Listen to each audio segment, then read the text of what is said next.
What's going on, YouTube? Trucking in Life here. One more time, guys. Guys and gals and gals and gals. Yeah. Hey, man. Hey, guys. Shout out to the last video I did about It's Over. I read y'all comments, but I tried to reply to them, best as possible. So if y'all got some short answers, I was kind of busy or something, but try to respond, But I'm gonna say this, guys. When y'all watching YouTube, you gotta think about a couple things. Like I'll be watching guys on YouTube talking about. Thought was a truck coming.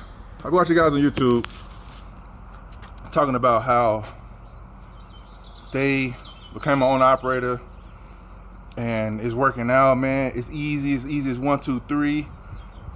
I got the business and I'm doing good.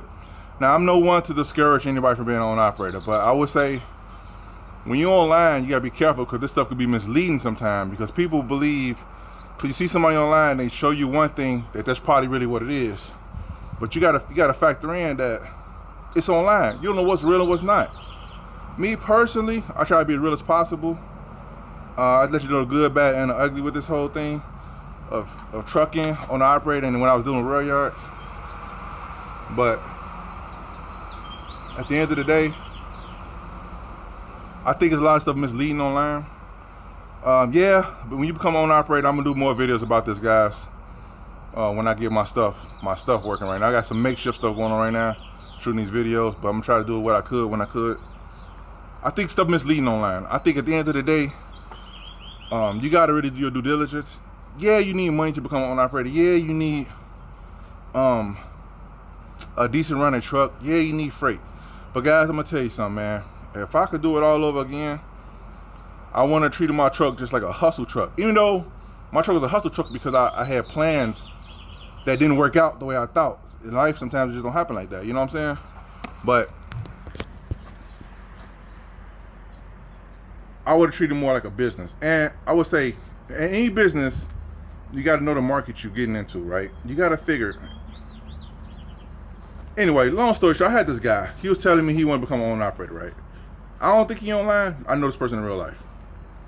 And I told him I ain't trying to discourage nobody from doing nothing. But I was asking him, like, hey, man, I always ask the major questions, which is minor questions, to be honest with you.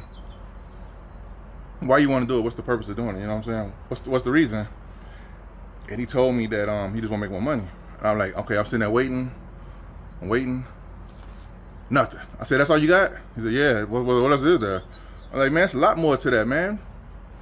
First of all, real quick, little story to the owner operator, then we'll get back to the subject of matter, the subject at hand, whatever you call it, whatever you say. When you're owner operator, guys, it's not you just get in your truck. For all you guys out there who are aspiring to be owner operators, look, crash course real quick. Right now, if you work for somebody else, you just get in the truck, you drive it, you worry about driving, worry about getting to the customers, worry about picking up stuff. They worry about the back office, they worry about all that stuff. But when it's your stuff, on a basic level, when you park that truck, you're not off work. You're not off work. You could get a call. Somebody stole your truck on fire, or you may be getting off work the day before, something wrong with your truck. Now you thought you off the clock, but you're still running around on your own clock trying to get the truck fixed for the next day. So it's not as simple as people thinking, oh, I'm just gonna get out here, burn up the road, and I'm just gonna make my money, and I'm just gonna go home, and everything will be cool. And shout out to the subscriber who asked me about, I'm gonna do a video about how the effect that business have on your family, because it has a lot of effect on your family, regardless of what people may say or how they may play it. If you got a family, it affects, when you run a business, it affects every aspect of your life. It's like kind of hard to separate the two, because sometimes it'll just take over, like trucking will take over your everything. If it's your truck, there's been times I've been on vacation and I couldn't even enjoy the vacation because I knew I had stuff I had to fix on the truck. Everybody else looking happy and smiling. I'm sitting in the corner just sipping my thing like, man, if I do that, then if I do this, that might work out good. If I don't do that, then hey, something gonna be shout, man. I don't know. I gotta make sure the budget on this trip stay good because I can't. Look here, baby. Look here. So your mind is focused on the business, right? I think Jim Rohn said, if you at the beach, leave the office at the office. You at the office, leave the beach at the beach. You know what I'm saying? But it's kind of hard to do that when your mind is all tangled up in the business. But I digress. So anyway, back to it. You need more than just make more money. You got to be able to have a business plan. You got to have a 5-year, 10-year plan, 3-year plan, some type of plan to eventually get out or go to your next move, whether it's progressing, because it don't stay the same. If you stay the same, you're going to lose this business, because this trucking, this thing behind me, these things cost a lot of money to fix and maintain. So if you just want to maintain more money, if you really think about it, and I'm gonna do a more structured video, break it down this more in detail, Lord willing, in the future. But all the money you think you're gonna make extra, listen, unless you making a lot more amount of money than what you making now, doing what you do now. Okay, let me give you an example. I like giving examples because sometimes people understand better examples versus in like, I guess, like hypotheticals, you know what I'm saying? Let's say you're a company driver and you making like $1,500 a week. That's after taxes, after insurance, after your 401k, after all that stuff. Let's say you bring that home a week, right? And you saying, some people said in their mind, I could make $2,000 or $3,000 a week if I become an owner operator, right? I'm just giving an example. Well, for the record, the average owner operator only brings home average after fuel, after everything, about $1,500, $2,000, between $1,500 and $2,500 a week. Bring home. And then that's iffy. It depends on how you running and what you're doing. But I digress. Let's just say for the video, the guy say, or the woman say, I want to bring home $1,500, I want to bring $2,000 home a week, and I want to be able to, like, you know, if I bring home $2,500 a week, that's $2,500 plus $2,500 plus $2,500 plus $2,500. So that's what, $10,000 a month I could bring home, right? Yeah, on paper it look like $10,000 a month. In a perfect world, if nothing go wrong. But when you deal with trucking, man, that $2,500, I'm gonna say for the video, that $2,500 you can make, you could lose that plus some if something major break on that truck, and you can make nothing for that month. Now, would it happen every month? No, it won't. Would it happen often? Probably not. But when it happens, you feel it and you know it. So the extra $1,000 you say you will make a week, that whole $2,500 is not your money, man. It's not yours. Now, if you want to do that, let's just say you do $2,500 a week, right? As owner operator, let's say you make your $1,500 a week after taxes, after everything, with your company driver position, right? And let's just say you want to become an owner operator and you want to make your $2,500 a week. Why don't you keep living off that $1,500 and put that $1,000 a week up? Because you're going to need it. I'm just saying. You still bring home your $1,500, but after $1,000, put it up for taxes and maintenance. And what's it called? I call them an anonymous, because all type of stuff happen. Real quick with me, I kind of give you an example of this. One year I was running tolls, right? I had an iPass on my truck. I paid my own tolls, of course, and so the iPass was in there, but clearly something was wrong with the transponder. It was not picking up. So I'm running, and don't get me wrong, I got this auto thing on my iPads where it reaches a certain amount, it automatically replenishes the account. It was replenishing. So what was happening was every third or fourth scan, it wouldn't scan, like it wouldn't pick up the iPads. So I'm running. This is according to the anonymous. Like I said, when you're on operator, you got to factor in all this stuff right here. So I'm running all year. Tell me why next year come, I get a toll bill, right? I said, what toll bill? I said, what's this? I got it in the mail. They were like, you owe us, I think, what was it? It was like $6,000. Was it $6,000? Something like that. I'm looking over here to make sure ain't no truck coming. It's like $6,000, something like that, between 5 and 6.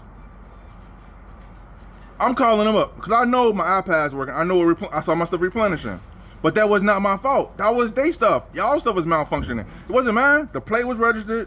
The iPad transponder was good, and you was replenishing money. You taking your money. But like I say, the anonymous stuff, $6,000. I had to pay that, man. If I didn't pay it by a certain time, because clearly they tell me I was gonna get penalties or something like that or something. I don't know. I guess they did like an audit. I don't know. Something happened where they realized my name came up and my transponder came up and I owed $6,000. That's pretty much what it boiled down to. And I had to pay that.